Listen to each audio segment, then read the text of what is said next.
아제르바이잔에서 러시아로 향하던 여객기가 카자흐스탄에서 추락해서 탑승자 67명 중 38명이 사망하는 비극적 사고가 발생을 했는데, 이는 민간 항공사의 여객기를 우크라이나 드론으로 오판한 러시아군이 격추를 시킨 것으로서 이런 일이 벌어진 것으로 보입니다.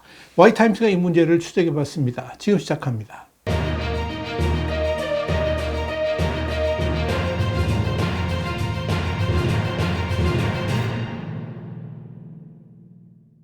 영국의 더 타임스는 26일 아제르바이잔 수도 바쿠를 출발해서 러시아 그로즈니로 가던 아제르바이잔 항공 J28243편 여객기가 GPS 전파 방해로 수백 마일을 우회하다가 동체에 구멍이 난 채 카자흐스탄 악타우에서 약 3km 떨어진 곳에 추락했다 그러면서 여객기 승무원은 비상 착륙 전에 공중 충돌을 보고 있는데, 러시아 당국은 세 대 충돌이 발생한 것을 의심했지만 여객기의 산소 탱크 중 하나가 폭발을 했고, 아제르바이잔 항공의 동체 파편이나 총알 자국과 비슷한 구멍들이 있다는 점 때문에 러시아 방위군에 의해서 격추되었을 가능성이 크다, 이렇게 보도했습니다. 더 타임스는 이어서 이 여객기가 만약 새와 충돌했다면 보통 계속 비행은 못하더라도 가까운 공항으로 비상 착륙을 하게 되지만, 아제르바이잔 여객기는 공항에서 수백 마일 떨어진 곳에 갑자기 추락하게 되었다, 이렇게 전했습니다. 여기에 대해서 러시아 텔레그램 채널 라이바는 동체의 손상이 대공 미사일의 타격과 유사하다고 평했고, 다른 유명한 러시아 텔레그램 채널인 마자는 동체 구멍이 포격이나 폭파로 남겨진 구멍처럼 보인다, 이렇게 전했습니다.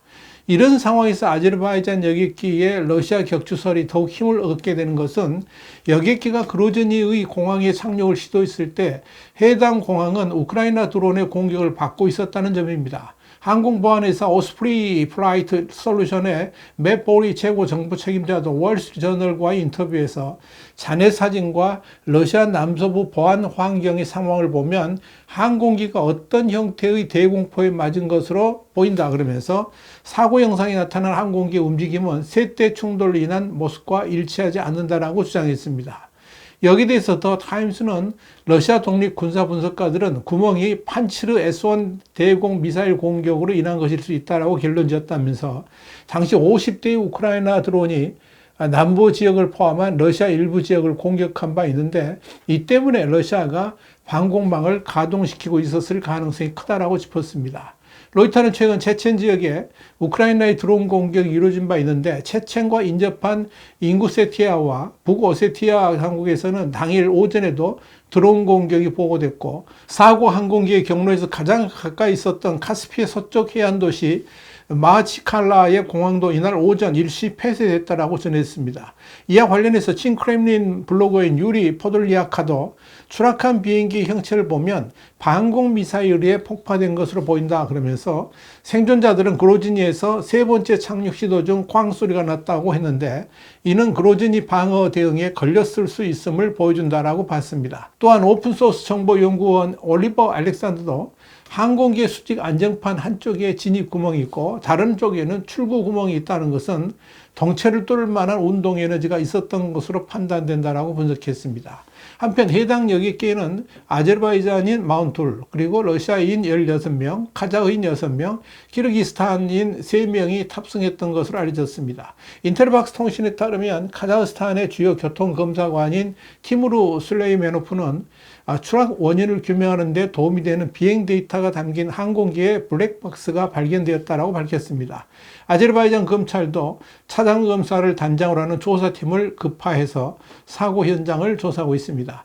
이와 함께 플라이트 레이더 24는 아제르바이잔 여객기의 비행 추적 데이터에 따르면 항공기가 격추 직전 강력한 GPS의 방해를 받았는데, 러시아는 과거에 광범위한 지역에서 GPS 조작을 방해한 적이 있었다라고 전했습니다. 이 역시 우크라이나 드론의 공격을 방해하기 위한 것인데, 아제르바이잔의 여객기 운항에도 직접적 영향을 미친 것으로 판단이 됩니다. 그런데 눈여겨볼 것은 이 엄청난 비극 속에서도 승객의 절반 가까이가 생존했다는 점입니다. 그래서 한편에서는 성탄절의 기적이라고 불립니다. 사고 당시 장면이 담긴 영상을 보면 이 여객기는 비상 착륙을 위해 완만한 각도로 고도가 낮아지다가 기체 중심부가 지면과 미끄러지듯 닿았습니다. 이어 여객기가 폭발하고 화염에 휩싸이며 검은 연기가 솟아올랐습니다. 이와 관련해서 러시아 타스 통신은 여객기가 추락하면서 중간과 앞쪽은 폭발해서 완파됐지만 뒷부분은 상대적으로 온전한 상태를 유지하고 있다 그러면서 카자흐스탄 구조당국이 소방 헬리콥터 등을 동원해 추락 후 신속히 화재를 진압하면서 추가 폭발을 막았던 점도 생존자가 예상보다 많았던 이유다, 이렇게 설명했습니다. 타스통신에 이어서 추락 장소가 카스피해 해안의 넓은 해변이어서 기체가 추락 후 건물이나 지상시설물 등과 추가로 충돌하지 않았다는 점도 절반 가까운 생존자를 만든 기적의 요인이었다라고 분석했습니다. 한편 일함 알리예프 아제르바이잔 대통령은 현지 시간 25일 자국 여객기가 카자흐스탄에 추락하자 러시아에서 급히 귀국했습니다. 아제르바이잔 매체인 아제르뉴스는 알리예프 대통령이 러시아 상트페테르부르크에서 열리는 독립국가연합 CIS 비공식 정상회의 참석을 위해 러시아로 향하던 중 러시아 영공의 사고 소식을 듣고 회항을 지시했다면서 그는 기내에서 블라디미르 푸틴 러시아 대통령과 전화통화로 상황을 논의했다라고 보도했습니다. 그는 이날 러시아 상트페테르부르크에서 러시아를 비롯한 옛소련 국가 정상들이 매년 새해를 앞두고 만나는 CIS 비공식 정상회의에 참석할 예정이었습니다. 현재 상황에서 눈길을 끄는 것은 이번 아제르바이잔 여객기 추락 원인으로 러시아의 방공망 때문이었다는 사실이 점점 드러나고 있는데 여기에 대해서 러시아의 푸틴이 어떻게 반응할 것인가의 문제입니다. 일단 타스통신에 따르면 드미트리 페스코프 크렘린궁 대변인은 안타깝게도 알리예프 대통령은 상트페테르부르크를 떠나야 했다 그러면서 푸틴 대통령은 이미 그에게 전화해서 아제르바이잔 항공 추락에 대해 애도를 표했다 하면서 이번 항공 참사로 사랑하는 가족을 잃은 분들에게 깊은 애도를 표하고 모든 부상자의 회복을 기원한다라고 덧붙였습니다. 앞으로의 관점은 이번 여객기 추락의 원인이 러시아 방공망 때문인 것으로 드러났을 때 푸틴의 반응과 대응입니다.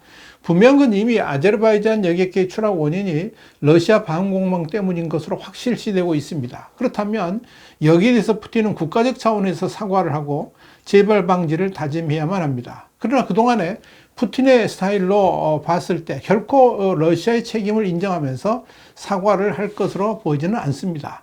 푸틴이 CIS 회의에 앞선 성명에서 철저한 조사를 다짐했지만 항공기 사고라는 성격상 블랙박스 조사 결과를 완전하게 공개할 것으로 보이지 않고 발표 시일을 미루다가 만약 사과를 한다 해도 매우 형식적인 건조한 몇 마디 발언으로 끝낼 가능성이 많습니다. 그것이 푸틴 스타일이기 때문입니다. 문제는 이번 여객기 운항국이 러시아의 동맹인 아제르바이잔이라는 점도 간과해서는 안 됩니다. 사고의 성격으로 본다면 아제르바이잔 정부도 이번 사고에 대한 분명한 내막을 국민들에게 명명백백하게 밝혀야겠지만 과연 러시아의 방공망으로 인한 격추라는 사실을 있는 그대로 발표할지는 역시 미지수입니다. 만약 사실 그대로 발표했다가는 러시아와 아제르바이잔 양국 간의 외교에도 엄청난 후폭풍이 거슬 것이기 때문입니다. 또 하나, 현재 러시아는 전쟁 교전국이라는 사실을 주변국들이 너무 쉽게 생각해 오던 것에 대한 경종을 이번 기회에 울린 것이다, 이렇게 볼 수 있습니다. 그렇다면 아제르바이잔을 비롯한 주변의 동맹국들이 당장 모스크바 등의 러시아를 향한 여객기 취향을 보류할 가능성도 충분히 있습니다. 언제 어느 때 이번 여객기와 같은 참사를 당할지도 모르기 때문입니다. 그렇다면 그리 안에도 외교적 고립의 길을 가고 있는 러시아는 더욱더 외딴섬이 될 가능성이 굉장히 많습니다. 이뿐 아닙니다. 이번에 또다시 확인된 것은 러시아의 방공망의 수준입니다. 여객기와 드론 때조차도 분간하지 못하고 방공망이 작동되었다는 것은 러시아 방공망의 대응 수준이 형편없다는 것을 의미합니다. 동시에 러시아 방공망을 조작하는 팀의 수준이 항공기와 드론도 분간 못하는 형편없는 수준이라는 점도 분명히 드러났습니다. 한마디로 러시아의 군사력 실체가 또 한 번 확인된 셈입니다. 이렇게 러시아는 아제르바이잔 여객기 격추 사건으로 인해서 더욱더 외교적으로 고립될 것으로 보이고 이번 방공망 부실 사태가 내부적으로도 상당한 논란을 일으키는 단초가 될 것으로 보입니다. 와이타임스 국제정세 분석의 주북일이었습니다. 감사합니다.